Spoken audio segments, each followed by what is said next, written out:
వాళ్ళ దగ్గర కంటే నాకు మిగిలిన చోట చెప్పండి, మిగిలిన చోట నాకు కొంచెం బాధ్యత ఎక్కువ ఉంటుంది. అంటే ఎట్లయితే నల్గొండలో ఇప్పుడు వెంకటరెడ్డి గారు ఎటువంటి ఏ పనున్నా కానీ ప్రజలది ఎప్పటికప్పుడు వాళ్ళు తీరుస్తూనే వస్తున్నారు. కానీ అట్లా కాకుండా నా పరిధిలోకి వచ్చిన నాకు తెలియొచ్చిన ఏ అంశాలు కానీ నా ద్వారా అది కావాల్సినవి ఎప్పటికప్పుడు నేను ఫాలో అప్ చేస్తూనే ఉన్నాను.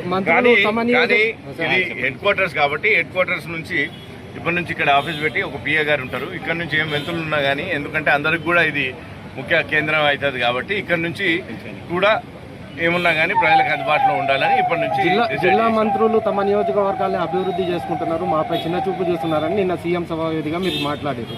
అది పెద్ద ఎత్తున వైరల్ మాటల వెనకాల ఉద్దేశం. జిల్లా మంత్రులు సీనియర్లు కాబట్టి వాళ్ళు ఇంకా ఎక్కువ అభివృద్ధిని చేసుకుంటున్నారు కాబట్టి ఆ అభివృద్ధిని చూసి మిగిలిన నియోజకవర్గాల్లో మాకు కూడా అటువంటి అభివృద్ధి కావాలని కోరుకుంటున్నారు.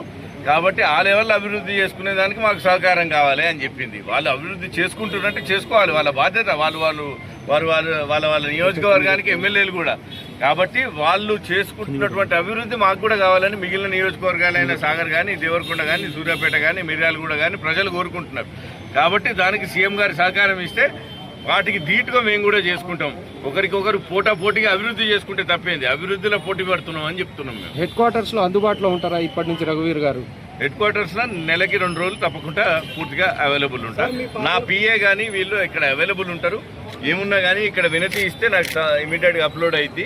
అది నా పరిధిలోకి వచ్చినా ఎవరి పరిధిలోకి వచ్చింది ఇమీడియట్ గా మేము చేసి నేను కానీ మంత్రి గారికి కోఆర్డినేట్ చేసుకొని వాటిని రిజాల్వ్ చేస్తాం. మీ పార్లమెంట్ పరిధిలో సమస్యలకు సంబంధించి ముఖ్యమంత్రి గారి దృష్టికి తీసుకెళ్లారు, వాటిపైన ఎలాంటి స్పందన వచ్చే అవకాశం ఉంది? నా పార్లమెంటు నియోజకవర్గానికి సంబంధించి సమస్యలు కాదు, అభివృద్ధికి సంబంధించి నేను ముఖ్యమంత్రి గారి దృష్టికి తీసుకొని పోయినా తప్పకుండా అవన్నీ కూడా ఆందవే ఉన్నాయి. ఇప్పుడు మిర్యాలగూడ లిఫ్ట్లో ఏమున్నాయి, మిర్యాలగూడ లిఫ్ట్లు జరుగుతున్నాయి పనులు, కానీ రాష్ట్ర ఆర్థిక పరిస్థితి దృష్ట్యా కొంచెం స్లోగా పోతున్నాయి.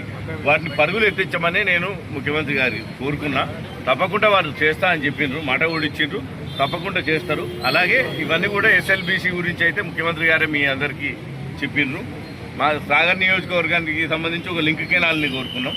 అదొకటి తొందర పూర్తి చేసి దానికి ఒక 20 లక్షల రూపాయల ల్యాండ్ ఎక్విజిషన్ ఉన్నది, దాన్ని తొందర పూర్తి చేసుకుని దాన్ని కూడా ఇవన్నీ కూడా నేను నిన్న ముఖ్యమంత్రి గారిని కోరుకున్నాయి కూడా మేము ఎమ్మెల్యేలు మంత్రులతోని ముఖ్యమంత్రి గారితో మేము కోఆర్డినేట్ చేసుకుని తప్పకుండా తొందర పూర్తి చేసుకుంటాం. ఈ వచ్చే ఎలక్షన్ల కల్లా పూర్తి చేసుకుని ఎలక్షన్లకు పోతాం. అట్లా చేస్తేనే కదా 12 సీట్లు మేము గెలిపించగలిగేది. అదే మా టార్గెట్. ప్రజలకు పోయే ముందు మేము ఇవన్నీ పూర్తి చేసుకునే పోతాం.